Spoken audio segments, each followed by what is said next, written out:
Hello hello hello, সবাই কেমন আছো? আমি কিন্তু খুব ভালো আছি। কালকে বৃষ্টি হয়েছিল এদিকে, জানো, গরমটা অনেক কমে গেছে, সেজন্য একটুখানি স্বস্তি হয়েছে। আর গাছপালাগুলো দেখো, চারিদিকে কিরকম সবুজ লাগছে, গাছপালাগুলো একদম পুরো ভিজে ধুলো মাটি সব সাফ হয়ে একদম ঝকঝক তকতক করছে। তোমরা যারা আমার ভিডিও দেখো রেগুলার, তারা হয়তো জানো যে আমি এখন এ বাড়িতে আছি, মানে বাবার বাড়িতে আছি। জামাই ষষ্ঠীতে এসে এখনও বাড়িতে যাইনি, এখানেই থেকে গেছি, কিছুদিন থাকবো। আর রান্নাঘরে চলে আসলাম। দেখো, মা ছোলা ভাজা শুরু করে দিয়েছে। আমি এইসব ছোলা, বুট, বাদাম এইসব ভাজা খেতে খুবই ভালোবাসি। অলরেডি মা দেখো কড়াইতে ছোলা দিয়ে দিয়েছে। বারবার বললাম যে আমি ভিডিও করব, তুমি একটুখানি দাঁড়াও, ওয়েট করো, কিন্তু এসে অলরেডি দেখছি যে ছোলা কড়াইতে দেয়া হয়ে গেছে। মা একটুখানি লবণ জল মাখিয়ে রেখেছিল, তারপরে দেখো কি সুন্দর ছোলাগুলো ফাটছে, পুরো ফুটে উঠেছে দোকানের মতো। প্রথম ব্যাচের এই ছোলাগুলো ভাজা হয়ে গেছে। মা দেখো কুলোতে নামিয়ে নিচ্ছে, এগুলো বালি দিয়ে ভাজছে যেহেতু, সেজন্য কুলোতে রেখে ওগুলো আবার পরে ঝেড়ে নেবে, মানে বালিগুলো আবার ঝেড়ে নেবে।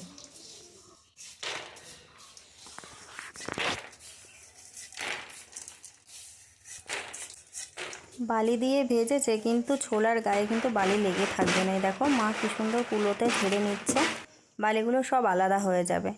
এই যে কুলোতে তুলে নিয়েছে প্রথম ব্যাচের, আবার অল্প অল্প করে আবার ভাজবে। একবারে অনেকগুলো ভাজা যায় না, অল্প অল্প করে ভাজতে হয়। দেখো আবার দিয়ে দিয়েছে কিছুটা, এগুলো ওরকম ভেজে তুলে নেবে। আমি তো ভাবছিলাম কি বাবা বালি লেগে থাকবে, ছোলাগুলো খাওয়াই যাবে না, কিন্তু মা বললো দাঁড়া ওয়েট কর, দেখিস কীরকম হয়। ছোলাগুলোতে হালকা একটুখানি লবণ জল মাখিয়ে রেখেছিল তো, তাতে টেস্টটাও ভালো আসে, আর মনে হয় ভালো ফাটে, মানে ফাটা ফাটা হয় যেগুলো আর কি। আমি দেখো আর ওয়েট করতে পারছি না, ওই অল্পগুলো নিয়েই বসে গেছি, দুটো একটা করে খেয়ে দেখছি কেমন।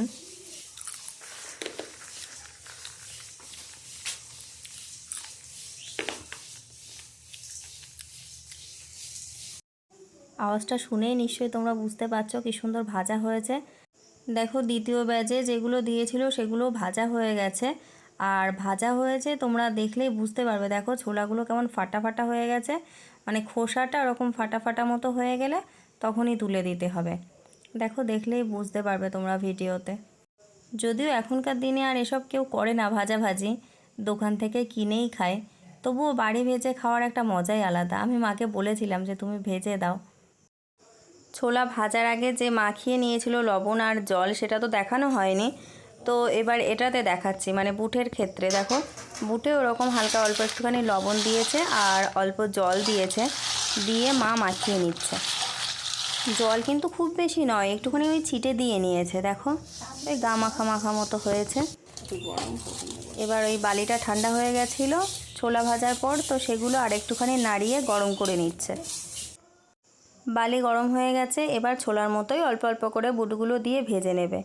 দেখো বুটের গায়েও কতটা ওরকম বালি লেগে গেছে। এগুলো ভাজার সাথে সাথে যখন গরম হবে আর ভাজা হয়ে যাবে, তখন ওই আস্তে আস্তে গা থেকে বালিগুলো ছাড়িয়ে যাবে। আর একটুখানি কুলোয় ফেলেও ঝেড়ে নেবে, বালিগুলো একদম পরিষ্কার হয়ে যাবে।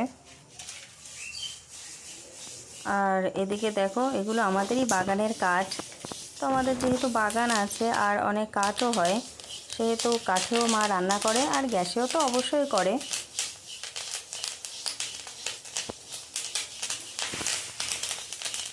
শুনতে পাচ্ছ তো বুটগুলো কেমন ফাটছে? বাবা আমি তো ভয় পেয়ে গেছি, চোখে মুখে যদি ছিটকিয়ে আসে, ভীষণ ফাটছে।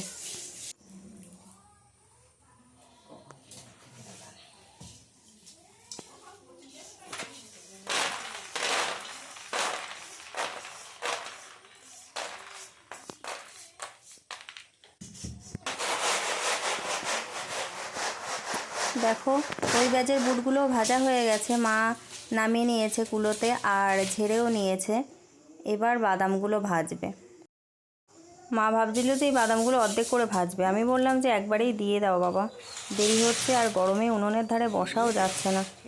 তো মা সবগুলোই দিয়ে দিল, একটুখানি নাড়তে অসুবিধা হবে, তো ওটা আমি কি দিয়ে একটা নাড়ছিল সেটা বাদ দিয়ে খুন্তিটা দিলাম, বললাম যে খুন্তি দিয়েই নাড়ো তাহলে ভালো হবে। এত গরমে আমি মাকে ভাজতে বলতাম না, কিন্তু কালকে যেহেতু বৃষ্টি হয়েছে, আমাদের এদিকে খুব ভালো বৃষ্টি হয়েছে, বেশ অনেকক্ষণ ধরে, আর খুব জোরে জোরেই বৃষ্টিটা হয়েছে, সেজন্য অনেকটাই আজকে আবহাওয়া নরম ছিল। সেজন্যই মাকে বললাম যে ভাজো। তবু উনুনের ধারে বসে থাকতে একটুখানি কষ্ট হচ্ছে। আর আমি দেখো এরকম একটা কাচের বয়ান নিয়ে নিয়েছি, এটা মনে হয় হরলিক্সের, মানে হরলিক্স রাখা ছিল আগে। তো যাই হোক, এর মধ্যেই আমি ছোলা বুটগুলো ভরে রাখবো, তাহলে ভালো থাকবে অনেক দিন। কৌটোটার ঢাকনাটা আটকে রাখলে বেশ ভালোই থাকবে, আর এরকম শক্ত শক্তই থাকবে। তো আমি একটুখানি হেল্প করছিলাম মাকে, মা এত কাজ করছে তো একটুখানি তো করতেই হতো।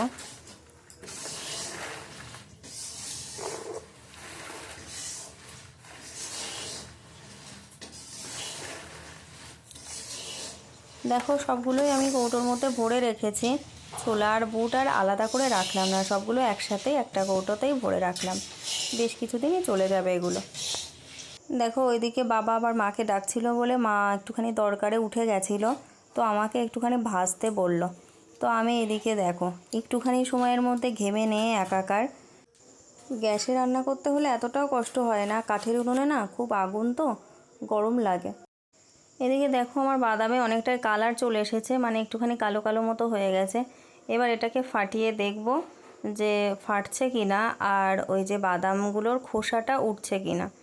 খোসা উঠলে বুঝতে হবে যে ভাজা হয়ে গেছে, কিন্তু আমার দেখো এখনও ভাজতে বাকি আছে, খোসাটা ভালো মতো উঠছে না। অবশ্য খেয়ে দেখলেও বোঝা যায় ভাজা হয়েছে কিনা, কাঁচা থাকলে দাঁতে জড়িয়ে যায়। তারপরে আবারও একটুখানি ভাজলাম, ভাজার পরে বৌদি আসলো, বৌদিকে আবার বললাম একটুখানি চেক করে দেখো। তো বৌদি দেখছে, দেখো ভালো মতো খোসা উঠছে না, কিছুটা উঠছে আর কিছুটা গায়ে লেগে থাকছে।